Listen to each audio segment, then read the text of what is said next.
The air on Taros 4 was dry and full of dust. The sun was bright, but the sky was a strange mix of green and gold. A group of human soldiers stepped out of their ship, their boots pressing into the rocky ground. Their mission was simple, but dangerous. They had come to help build peace with an alien race called the Zenthari. Corporal Daniel Brooks walked at the back of the group. His heavy armor made a soft sound with each step. He never spoke unless needed. Other soldiers joked and looked around. Daniel stayed quiet. His helmet was always on. No one had seen his face since they left Earth. The Zenthari watched from a distance. They were tall and graceful, with long arms and skin that shimmered like stone. Their leader, Commander Lura, stood at the front. Her eyes glowed blue, and her face was calm but curious. She had heard of humans before, but this was the first time seeing them up close. Daniel noticed Lura watching him. He did not react. He had seen aliens before, but something about her stare made him uneasy. Turned and scanned the area. His job was to keep the team safe. Nothing else mattered. The humans and Zenthari built a shared base near the cliffs. Work was slow. The two groups did not trust each other. The humans were loud, and the Zenthari were quiet. They did not understand each other's ways. Sometimes they argued. Sometimes they just stared in silence. Laura tried to learn more about the humans. She often asked questions. Most of the soldiers answered with short words or jokes. Daniel never said anything. He only nodded or pointed. One evening, as the sun set behind the cliffs, an explosion shook the ground. Smoke rose from the supply station. Alarms sounded. People shouted. Daniel ran toward the fire without waiting for orders.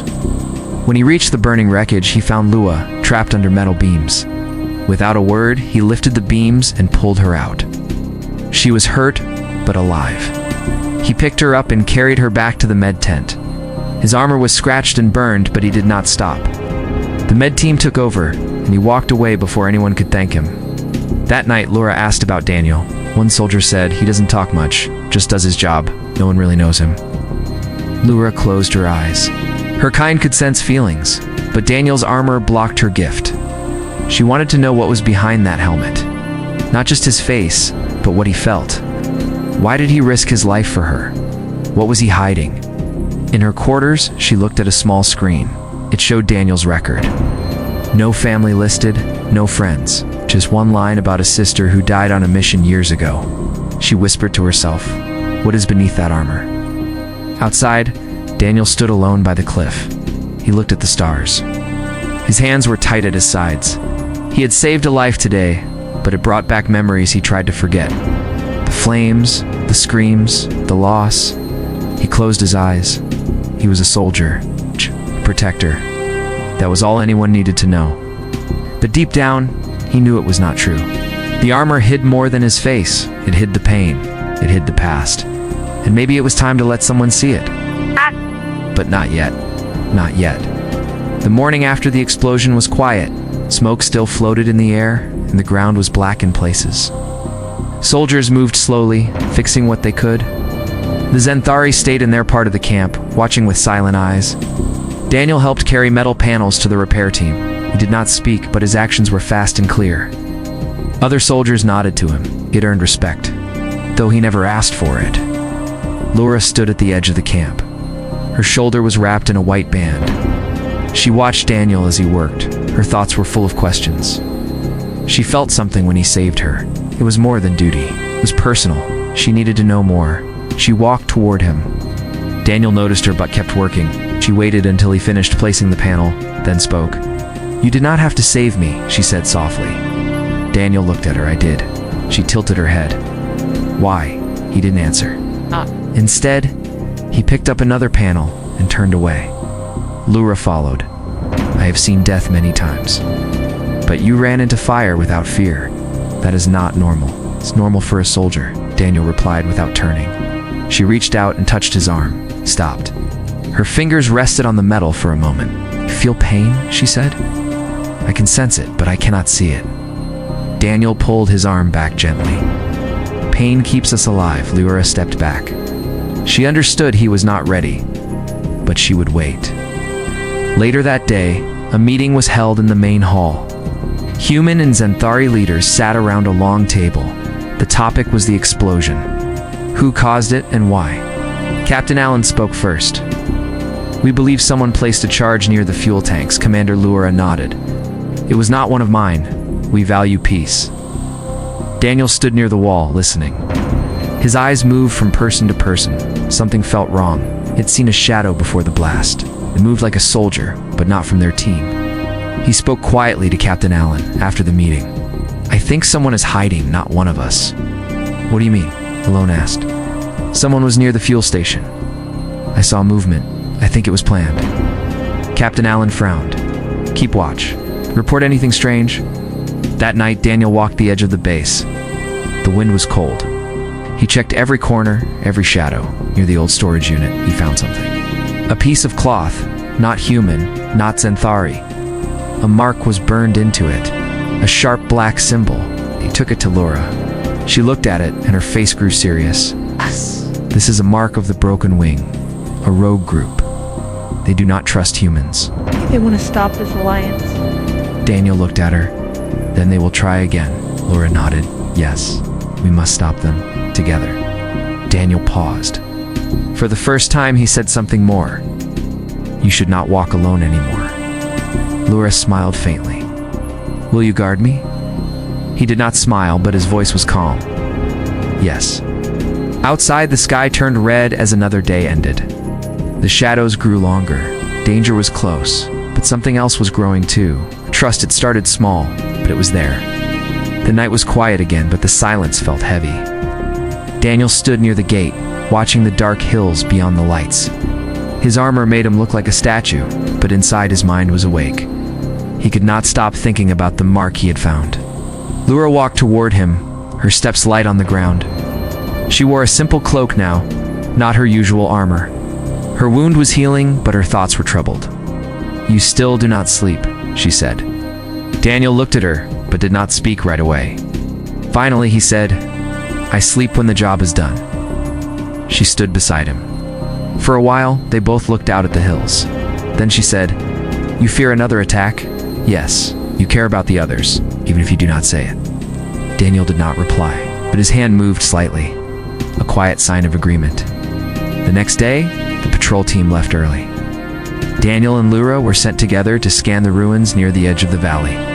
It was an old Zenthari site, empty and broken, but it had clear views of the human base. The land was rough. Rocks covered the ground, and dry wind blew through broken walls. Daniel moved ahead, checking corners. Lura followed, quiet and alert. At one wall, Lura placed her hand on the stone. I was here once as a child, she said, before the wars. Daniel looked at her, then turned back to the path. A lot changes during war, and inside people too, she added. They reached the top of the hill. From there, they could see the human camp in the distance. Lura sat down on a flat rock. Daniel stayed standing, watching the area. Why do you hide your face? She asked. Daniel was silent. The wind blew dust around them. Then he answered, because it's easier that way. For who? He looked at her, his voice low. For everyone. Lura looked into his helmet. She could not see his eyes, but she felt his pain. She placed her hand on her chest. Among my kind, we open our minds to each other. We share memories. Daniel said, humans are not like that. We hide what hurts. Laura stood. May I try something? He did not answer, but he did not stop her. Oh. She stepped close and raised her hand. She touched the side of his helmet. No. For a second, nothing happened. Then a sudden jolt of pain ran through her. She saw flashes. Fire. Screams. A girl crying. The smell of smoke. Then nothing. She pulled back, gasping. Daniel had stepped away from her, his hands clenched. Don't do that again, he said. Laura breathed slowly. Her voice was soft. I am sorry. I wanted to understand. You don't want to see what's inside? She looked at him. I already did. And I saw a man who carries too much. He turned away. The sky above was turning orange. It was getting late. They began the walk back. It was quiet again, but not like before. Something had changed. That night, Daniel sat alone outside his tent. He held his helmet in his lap. For a moment, he looked at the stars without it. His face was calm but tired. He thought about Laura and what she had seen. He thought about the past. And for the first time in a long while, he let the wind touch his skin. The armor was still there. But now, a crack had formed. Through that crack, something human had started to show. Daniel walked through the camp before sunrise. Air was cool, and the ground was still dark. He liked this time. It was quiet. No shouting, no machines, no eyes watching him. He passed by the med tent and saw Laura inside, speaking to his Anthari healer. Her face was calm, but her hands moved in slow circles. She was thinking deeply. Daniel watched for a moment, then moved on. Later, a meeting was called. All team leaders, human and Xanthari, gathered in the main tent. Captain Allen stood at the front with a tablet in his hand. "We found traces of energy signals," he said. "They match the type used by the broken wing? They're planning something big." Laura stepped forward. "They hate this alliance. They believe humans will bring chaos." Allen nodded. "We need to find their base. Fast." Daniel looked at the map on the screen. A red circle blinked near the western cliffs. He pointed. "That valley is narrow, good for an ambush." Lyra glanced at him. "We know the place, but it was a training ground long ago. It has tunnels. Then that's where they'll be," Daniel said. The team was formed. Daniel, Lyra, 2 human scouts, and 3 Xanthari warriors. They left before noon. The sun burned hot and dust rose behind them as they moved. The valley was quiet. Too quiet. Daniel raised his hand, signaling a stop. He crouched low, eyes scanning the rocks. "They're here," he said. Suddenly, a flash of light exploded nearby. A sound like thunder echoed through the valley. Energy bolts flew past them. The ambush had begun. The team split, taking cover behind rocks. Lyra stayed near Daniel, her weapon ready, moved fast, leading them toward a stone wall. "There," he shouted. Behind that ledge, they reached the wall. Daniel fired back at the attackers. His armor took a few hits, but he stayed standing. A young human scout cried out. He was hit in the leg. Daniel ran to him, pulled him behind cover, and threw up a shield. "Stay down," Daniel said. "You'll be fine." Laura watched as Daniel fought. There was no fear in his moves, only focus. He covered his team without pause. It was like he had done this 100 times. The Xanthari warriors moved forward, pushing the attackers back. Lyra followed them, clearing the path with her rifle. Daniel stayed behind, making sure the injured scout was safe. The fight was short, but strong. In the end, the broken wing retreated. Ow. They left behind their supplies and gear. Daniel picked up a small device. It blinked with light. Laura walked over and looked at it. "This is a locator," she said. "It leads to their main base." Daniel looked at her. "Then we follow it." The team rested for a few minutes. The injured scout was stable. Laura sat beside Daniel. "You saved him without a second thought," she said. "That's what we do," Daniel replied. Laura shook her head. "No, that's what you do." Daniel didn't answer. He looked at the sky. The sun was lower now. Shadows stretched across the valley. "You're more than armor," Laura said quietly. "I saw that today." Daniel didn't speak. But for a moment, he looked at her. Not just with his head, but with something behind the helmet. Then he stood and said, "Let's finish this." They followed the signal into the deeper hills. The wind picked up, and the rocks grew sharp, but none of them turned back. The real fight was just beginning. The path to the Broken Wing base was steep and rough. The team moved carefully, each step slow and quiet. The signal from the locator grew stronger as they climbed higher into the rocky hills. Daniel walked in front, his eyes scanning the path ahead. Laura followed close behind, her hand on her weapon. The others moved in silence, trusting Daniel to lead the way. After an hour, they reached a wide stone wall. A narrow crack led inside. It was the entrance to a hidden tunnel. "This is it," Daniel said. They stepped into the darkness. The tunnel was cold and tight. Their lights cast long shadows on the walls. It smelled of dust and old metal. Daniel moved slowly, checking each turn. Suddenly, they heard a sound ahead. Voices. The team stopped. Daniel gave a signal, and 2 scouts moved to the side. Laura looked at Daniel. "Are you ready?" He nodded. "Always." They moved forward. At the end of the tunnel was a large open chamber. Dozens of broken wing fighters stood inside. They were loading weapons and supplies. Some looked up in surprise as the team entered. "Go!" Daniel shouted. The battle began fast. The room filled with energy blasts and smoke. Daniel pushed forward, taking cover behind metal crates. Lura fought beside him, her shots sharp and steady. Ow. The Xanthari warriors spread out, drawing fire away from the humans. Ouch! The scouts covered the sides, keeping the attackers from escaping. Daniel saw the leader of the broken wing, a tall Xanthari with dark skin and red eyes. He shouted orders and fired at the team. Daniel rushed forward, dodging blasts. He tackled the leader and they fell to the ground. They fought hand to hand, striking hard. The leader hit Daniel's helmet, cracking it. Daniel pushed back and pinned him. "This fight is over," Daniel said. The leader growled. "Your kind will destroy everything." "No, but you almost did." Behind them, Lura stepped forward. "It's finished." The broken wing fighters dropped their weapons. One by one, they raised their hands. The battle had ended. Daniel stood and pulled off his broken helmet. His face was bloody, but calm. Lura looked at him. "You were willing to die for peace." Daniel nodded. "That's why we wear the armor. Not to fight, to protect." She looked at the others. "He showed us what's beneath the armor, and it changed everything." The team returned to camp the next day. They brought back the leader and his group. The Alliance held a new meeting. This time it was different. There was no anger, only questions and hope. Daniel sat quietly in the back. His helmet was gone. His face was seen by all. Lura stood and told the story. About the battle, about Daniel, about what he risked. Her words reached every ear in the room. She said, "This human did not need to speak many words. Showed us what matters." Daniel felt eyes on him, but they were not judging. They were thankful. Later, Lura sat with him by the edge of the camp. The stars were bright above. "You are more than a soldier," she said. Daniel looked up. "Maybe, but being a soldier helped me protect what matters." She smiled. "And now others will follow your path." He didn't speak, but inside, something had changed. He was not hiding anymore. Daniel stayed in the camp for the next few days.